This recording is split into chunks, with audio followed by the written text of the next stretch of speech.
Hello दोस्तों, नमस्कार। कैसे हैं आप सभी? स्वानंद से ही होंगे, ऐसे ही मैं आशा करता हूँ। आज की हमारी क्लास नंबर 7 के पार्ट ए में आप सभी का स्वागत है। ये प्रॉफिट लॉस की अगली क्लास है। इस क्लास में हम जानेंगे इन प्रश्नों के बारे में।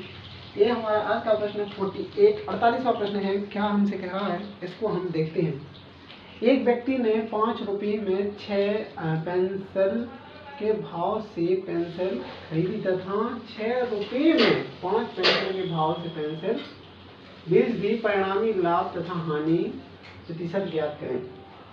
तो हमने जिस प्रकार से पहले भी कॉन्सेप्ट में ये प्रश्न किए हैं, पिछली क्लास में इन प्रश्नों को हमने सॉल्व किया है। तो हमें कुछ नहीं करना है। यहाँ पर लिखेंगे हम आर्टिकल के साथ साथ हम क्या लिखेंगे यहाँ पर प्राइस। ठीक है भाई, दो चीजें यहाँ पर हमें केवल समझनी है। ठीक है भाई, एक कंडीशन होती है किसकी भाई, कॉस्ट प्राइस की। एक कंडीशन होती है भाई सेलिंग प्राइस की, क्योंकि खरीदा और बेचा जा रहा है। तो यहाँ पर हम देखेंगे कि आर्टिकल कितने हैं भाई, 6 आर्टिकल हैं 5 रुपए में यहाँ पर खरीदे गए। फिर इसके बाद में 5 आर्टिकल हैं, कितने भाई, 5 आर्टिकल हैं और 6 रुपए में यहाँ पर बेच दिए गए। तो हमें यहाँ पर कुछ नहीं करना है, सिंपल ही हमें आर्टिकल की जो यहाँ पर वैल्यू है या आर्टिकल की जो यहाँ पर मात्रा है समान करनी है। तो यहाँ पर आर्टिकल की मात्रा समान करने के लिए हम कुछ नहीं करेंगे, सीधा अपोजिट वैल्यू को एक दूसरे से मल्टीप्लाई कर देंगे। यहाँ पर 5 से गुणा कर देंगे, यहाँ पर जो 6 लिखा है यहाँ पर 6 से गुणा कर देंगे। जब यहाँ पे वही कंडीशन से गुणा किया तो यहाँ पर भी उसी से गुणा करना पड़ेगा, यहाँ पर भी मल्टीप्लाई उसी से करना पड़ेगा। ठीक है भाई, तो यहाँ पर जो हमारी वैल्यू आ जाती है 5 25 और यहाँ पर जो हमारी वैल्यू आ जाती है 6 36 और यहाँ पर आर्टिकल की वैल्यू हो जाती है 30 और यहाँ पर भी आर्टिकल की वैल्यू हो जाती है 30। तो यहाँ पर हम देखेंगे कि आर्टिकल कैसे हैं भाई, समान। मतलब हमने 30 आर्टिकल खरीदे थे 25 रुपये में और 30 आर्टिकल हमने 36 रुपये में बेच दिए हैं। मतलब हमें आर्टिकल से पता चल रहा है कि आर्टिकल की वैल्यू जो हमारी पेंसिलें हैं वो कैसी हैं, समान मात्रा में हो गई हैं। लेकिन खरीदी गई थी कितने में भाई, खरीदी गई थी 25 रुपये में और बेची गई है 36 रुपये में। ठीक है भाई, तो 25 से 36 होने में हमें कितने का प्रॉफिट हुआ है, 25 से 36 होने में हमें 11 रुपये का प्रॉफिट हुआ है। किससे भाई, 25 25 से हुआ है, इनटू क्या कर देना है 100 और परसेंट। 25 से कम 25, 25 चौका 100, 11 चौक 44%। 44% का हमें क्या हुआ है यहाँ पर प्रॉफिट हुआ है। कितने का हुआ भाई, 44% का हमें प्रॉफिट हुआ है। कितने का भाई, 44% का हमें प्रॉफिट हुआ है। यहाँ पर ऑप्शन नंबर ए यहाँ पर सही हो जाएगा। 44%, 44% हमारा सही आंसर हो जाएगा। ठीक है भाई, अब अगले प्रश्न की हम बात करते हैं। 49वां प्रश्न क्या कह रहा है, 49 क्या कह रहा है हमसे, एक विक्रेता 6 रुपये में 7 केले खरीदता है और 7 रुपये में 6 केले बेचता है, इसका परिणाम क्या होगा। तो बस कुछ नहीं करना है, केवल और केवल इसी कंडीशन को फॉलो करना है। आर्टिकल की वैल्यू क्या है भाई, आर्टिकल की वैल्यू क्या है, फिर इसके बाद में आर्टिकल की वैल्यू क्या है, फिर इसके बाद में हमारे प्राइस क्या है, इसके बाद में हम कॉस्ट प्राइस के बारे में जानेंगे और फिर सेलिंग प्राइस के बारे में जानेंगे। बस ये कंडीशन थी। आर्टिकल है हमारे पास कितने हैं भाई, 7 केले हैं। ठीक है भाई, 7 केले हैं 6 रुपये में यहाँ पे खरीदे गए हैं। फिर इसके बाद बोला जा रहा है 6 केले 7 रुपये में बेच दिए गए। यहाँ पर हमें कुछ नहीं करना है, किलो की संख्या को समान कर लेना है। तो यहाँ पर 6 से मल्टीप्लाई, यहाँ पर 7 से मल्टीप्लाई। यहाँ पर जब 6 से किया तो यहाँ से भी 6 से और यहाँ 7 से। तो यहाँ पर टोटल प्राइस हो जाएगा 6 6 36 और यहाँ पर 7 7 49। ठीक है भाई, तो यहाँ पर जो हमारी आर्टिकल की वैल्यू होगी 7 6 42 आर्टिकल हो जाएंगे और यहाँ पर भी 42 हो जाएंगे। मतलब 42 आर्टिकल हमने खरीदे या 42 केले खरीदे 36 रुपये में और 42 केले हमने 49 रुपये में बेच दिए। तो यहाँ पर हमें कितने का डिफरेंस देखने को मिल रहा है, यहाँ पर हमें कितने का डिफरेंस देखने को मिल रहा है, कितने का देखने को मिल रहा है, 4 और 13। कितने का भाई, 13 का देखने को मिल रहा है। 13 का डिफरेंस देखने को मिल रहा है और किससे देखने को मिल रहा है, 36 से देखने को मिल रहा है। इंटू क्या कर देना है आपको, इंटू कर देना है आपको 100।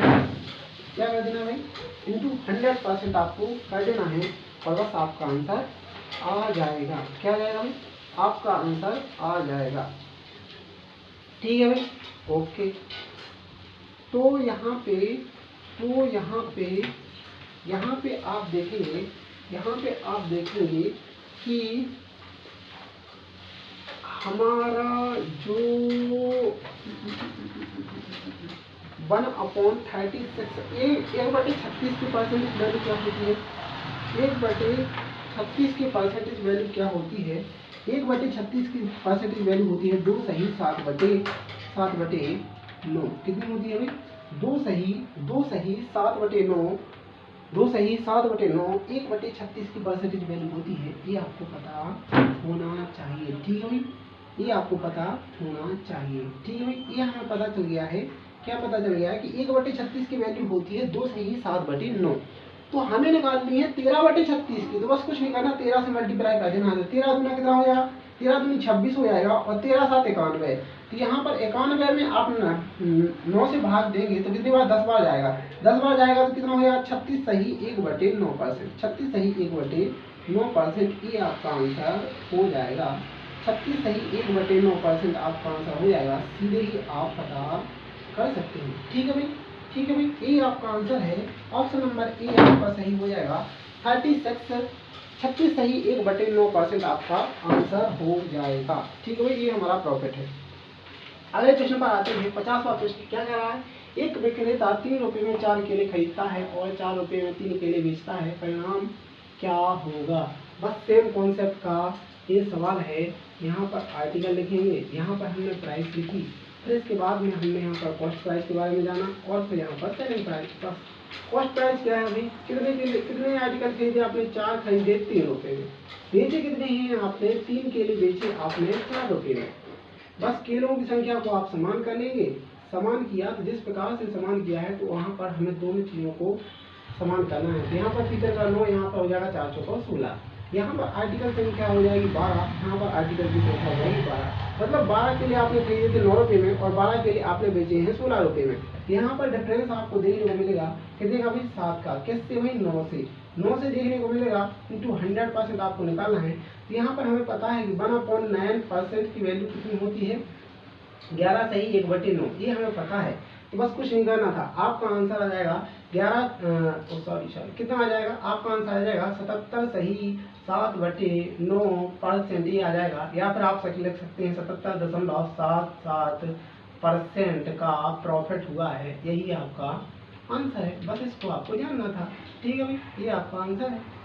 ऑप्शन नंबर यहाँ पर सी सही हो जाएगा। ऑप्शन नंबर आपका सी सही हो जाएगा। 70.7% आपका आंसर होगा, ठीक है भाई? ओके। अगला क्वेश्चन है 51वां प्रश्न क्या कह रहा है? एक व्यक्ति ने कुछ नारंगी ₹2 में एक नारंगी तथा उतनी ही नारंगी 1 रुपये में 2 नारंगी के भाव से खरीदी। व्यक्ति ने सभी नारंगी 3 रुपये में 4 नारंगी के भाव से बेची। तो प्रतिशत लाभ हानि क्या करें? तो बस यहाँ पर समझेंगे, आप थोड़ा सा समझने का प्रयास किया जाएगा।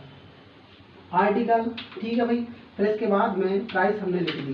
फिर यहाँ पर आप देखेंगे कि यहाँ पर कॉस्ट प्राइस, ठीक है भाई? पहली कंडीशन में कॉस्ट प्राइस क्या है? एक आर्टिकल खरीदा है उसने 2 रुपये में, ठीक है भाई? तो सेकंड कंडीशन में किसकी है भाई? कॉस्ट प्राइस क्रय किया है उसने, ना कि विक्रय। सेकंड कंडीशन में भी उसने क्रय किया है। यहाँ पर पंक्तियों को समझना है, ठीक है भाई? सेकंड कंडीशन में भी उसने क्रय किया है कि 2 नारंगी खरीदी है 1 रुपये में, ठीक है भाई? कितने भाई? 2 नारंगी उसने 1 रुपये में खरीदी है। कितने में खरीदी भाई? 1 रुपये में उसने 2 नारंगी खरीदी है। Okay okay. तो बस कुछ नहीं करना है, आपको इस कंडीशन को सेम कर लेना है। यहाँ पर 2 से मल्टीप्लाई, यहाँ पर 1 से मल्टीप्लाई, यहाँ पर 2 से किया जाएगा, यहाँ पर 1 से किया जाएगा। यहाँ पर कितना हो गया? 4। यहाँ पर कितना हो गया? 1। कितना हो गया? 1। यहाँ पर टोटल कंडीशन हम देखेंगे। टोटल कंडीशन देखें तो हमारे पास 4 आर्टिकल हो जाएंगे और यहाँ पर टोटल धनराशि हो जाएगी कितनी में? 5 रुपये में। मतलब 4 आर्टिकल मैंने 5 रुपये में खरीदे हैं। लेकिन वो बोल क्या रहा है कि आपने 4 आर्टिकल कितने भाई? सेलिंग प्राइस 4 आर्टिकल आपने बेच दिए हैं, वो बोल रहा है 3 रुपये में। ये उसने स्वयं कहा है पंक्ति के माध्यम से, और कहा है तो हमें पता है कि हमने 4 आर्टिकल 5 रुपये में खरीदे हैं और बोल रहा है कि 4 आर्टिकल आपने 3 रुपये में बेच दिए हैं। तो यहाँ पर जो हमें लॉस हुआ है 2 रुपये का लॉस देखने को मिल रहा है। वो भी किससे भाई? 5 से इंटू कर देंगे आप 100 करेंगे 20 पंचे 100, यहाँ पर 20, यहाँ पर आ जाएगा 40% का लॉस। क्या हो गया भाई? आपको 40%, 40% का आपको लॉस हो गया है। यही हमारा आंसर है। तो यहाँ पर ऑप्शन नंबर बी यहाँ पर सही हो जाएगा। 40% का लॉस यहाँ पर हुआ है, ठीक है भाई? इस तरीके से हमें पिछली क्लास के कॉन्सेप्ट को फॉलो करके ये साधारण से सिंपल से क्वेश्चन सॉल्व करने थे बहुत ही शानदार तरीके से। आप अगर थोड़ी और बेहतर तरीके से प्रैक्टिस कर लेंगे तो आपको पेन उठाने की आवश्यकता नहीं पड़ेगी, आप अच्छे और शानदार तरीके से इनको सॉल्व कर सकते हैं। ठीक है भाई, आप इन कॉन्सेप्ट को नोट कर लें और यहाँ पर सारे कॉन्सेप्ट का अच्छे तरीके से प्रैक्टिस करते रहेंगे। फिर मिलते हैं हम अगली क्लास में नए कॉन्सेप्ट के साथ आपके समक्ष। धन्यवाद। जय श्री राधे कृष्ण।